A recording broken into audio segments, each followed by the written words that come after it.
Qual das três áreas vocês acham que é a mais simples para entrar no mercado de programação? Front-end, back-end ou full stack? A área mais simples para você entrar no mercado de programação hoje é a Sedona Front, isso aí. Danilo, Davi, back-end com certeza, questionável, tá? Vamos falar sobre isso aqui. A área mais simples para você entrar hoje, na minha opinião técnica, é o front-end.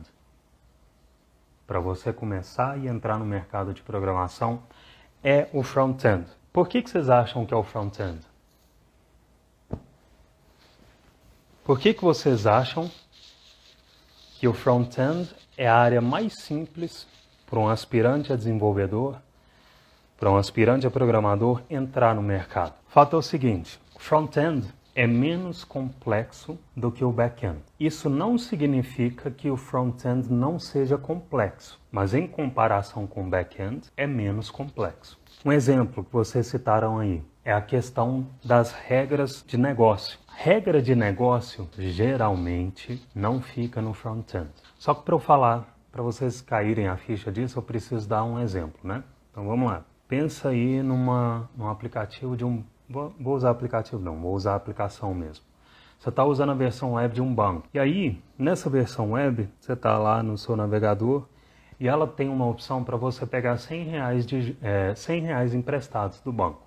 Faz isso não, isso é frio. Nunca pegue dinheiro emprestado de banco, isso é o último caso. Mas está lá a opção, você clicou. Aí, nas letrinhas miúdas lá, abaixo do botão que você clicou, ou no contrato, está escrito o seguinte: você pega esses R$100 de juros, você tem um mês para me pagar, só que a cada dia eu vou te cobrar 3% de juro. Então R$100, você tem um mês para pagar, só que a cada dia vai ser cobrado de você 3% de juros. Isso que eu acabei de descrever é uma regra de negócio, é uma regra específica daquele banco, daquela aplicação. Essa regra ela precisa estar no software do banco. Só que faz mais sentido, e aqui eu não vou entrar muito a fundo nisso, acho que não vem ao caso, mas para uma aplicação de banco e para a maioria das aplicações, as regras de negócio fazem mais sentido quando estão no back-end.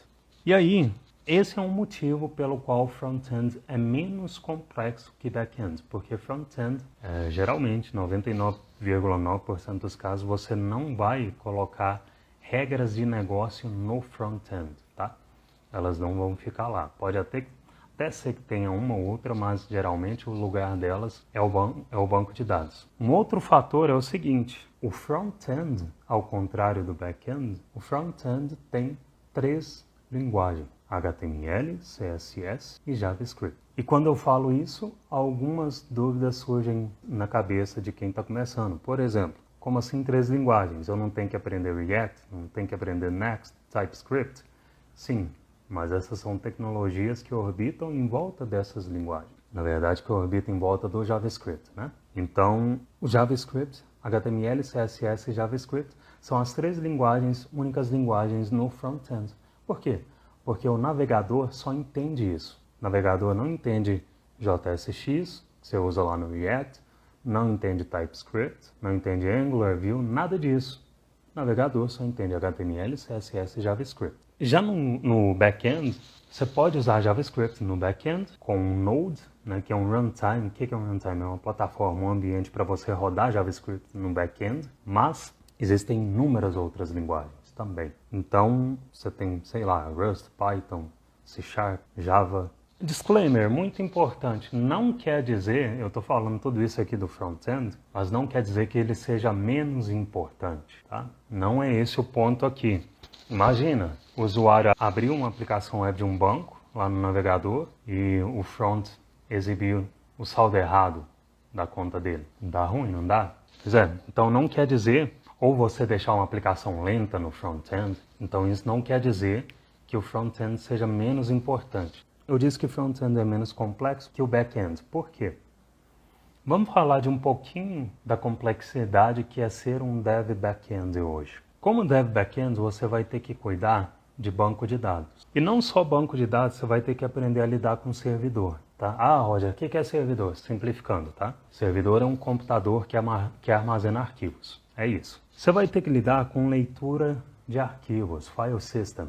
Você vai ter que lidar com segurança do banco, por exemplo, que você implementou. O que mais? Gerenciamento de memória. Vai ter que lidar com aprender conceitos de SQL ou NoSQL, ou abrasileirando, aportuguesando, SQL ou NoSQL. O que mais? Autenticação, desenvolvimento de API, containerização ou virtualização, SEO, né, no sistema de dados. Vai ter que lidar com tudo isso, vai ter que conhecer tudo isso. Enquanto no front-end, você precisa cuidar da renderização das coisas, da interface da aplicação. Além de tudo que eu falei que um dev backend precisa saber, ele precisa sacar de front-end. Um dev backend precisa sacar de front-end.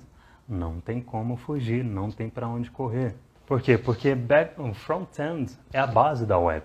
É tipo, vocês vão entender também, vocês conhecem Zagallo, vocês vão entender. Romário. É tipo o Romário. O Romário, ele treinava, né? Todo dia porque ele era um atacante. E atacante, ele tem que ficar posicionado mais perto do gol do adversário, não é verdade? Então ele treinava isso todo dia. Mas não quer dizer que um atacante, ele às vezes não possa ir lá para a zaga do time dele para ajudar, para tirar a bola lá de perto do gol do time dele. Então é mais ou menos isso, essa mentalidade que um back-end precisa ter. Ele precisa ser especialista, muito especialista no que ele precisa lidar, mas de vez em quando, e aqui entra a questão do front-end, como ele precisa sacar de front-end, ele é o zagueiro que ajuda lá também quando o time está no sufoco. Ou não apenas quando está no sufoco, quando precisa mesmo. Mas inevitavelmente, um back-end precisa entender de front-end. Além de tudo que eu falei aqui, precisa sacar de front-end. Front-end, presta atenção no que eu vou falar para não entender besteira depois, hein? Entender errado. Front-end tem mais vagas para júnior. Vou falar de novo. Front-end tem mais vagas para júnior. Isso quer dizer que eu estou dizendo que o back-end é mais difícil encontrar vagas para júnior? Sim, eu estou dizendo isso. É raro você encontrar vaga para júnior back-end. Porque, primeiro, por causa do que eu falei, porque é mais complexo que o front. E segundo, porque quando você coloca uma vaga para júnior em uma empresa, existem pelo menos duas hipóteses. Ou a menos provável que você vai ser o único dev daquela empresa, ou uma segunda, que é alguém do time vai te mentorar. Ou não necessariamente alguém, né? Podem ser várias pessoas te ajudando. E nem sempre as empresas têm essa condição, isso é comum, tá? Então, você ter alguém para mentorar um back-end júnior é mais difícil. Por isso que tem tanta vaga para pleno e sênior hoje. Então, essa é uma segunda vantagem de escolher o front-end. Ele tem mais vagas disponíveis para júnior. Outra coisa que dizem, mas eu quero, o iniciante, né? O iniciante diz, mas eu quero ser dev backend. Ou, mas eu quero ser dev full stack. Cara, full stack você vai ter um burnout em 2 semanas. Não é simples, é muita coisa para você começar. À medida em que você estiver aprendendo full stack, né? Ou seja, você estiver estudando front-end e back-end, você vai sentir, a sua sensação vai ser de que você sabe de tudo um pouquinho e nada de forma profunda. E isso pode te desmotivar. Por que pode te desmotivar? Você vai sentir que sabe um pouquinho de tudo, mas domina nada. Ou outra forma de dizer, você vai ser mais ou menos, vai ficar na média ali nos dois, front e back. E aí você vai sentir que você não está evoluindo. E sentir que não está evoluindo, ou seja, sentir que você está estagnado, é a receita para o antidepressivo. O ser humano tem fome de evolução. O ser humano tem fome de conhecimento, fome de evolução, a gente quer evoluir, a gente quer crescer. E quando você não sente isso, quando você não sente que está evoluindo, você se desmotiva muito, você tende a se desmotivar. Everton disse, aconteceu isso comigo, desanimei e voltei a estudar agora na turma de setembro. Essa parada acontece, tá? Então, você precisa, durante os seus estudos, enquanto você estiver estudando, você precisa perceber a evolução. Isso é crucial, isso é fundamental para você crescer. Se você não perceber, você vai tender a desistir e esse projeto vai morrer.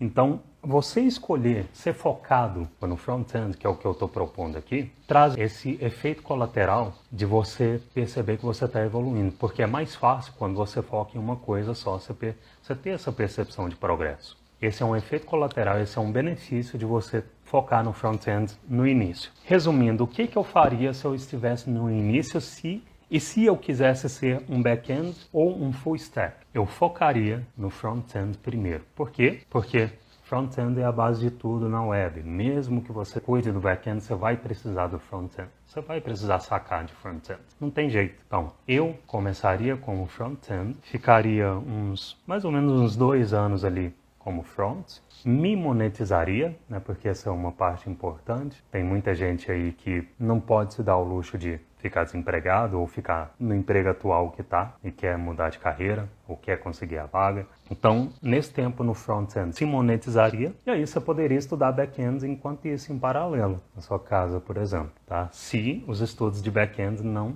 te complicarem no trabalho, óbvio. Isso é relativo, né? Tem gente que para alguns é mais fácil, para outros é mais difícil, então isso acontece. Mas isso é o que eu faria se eu quisesse ser full stack ou back-end e estivesse começando. Esse é o caminho que eu faria. E se eu quisesse ser front-end, tranquilamente dá para fazer carreira só entre aspas, só com front-end.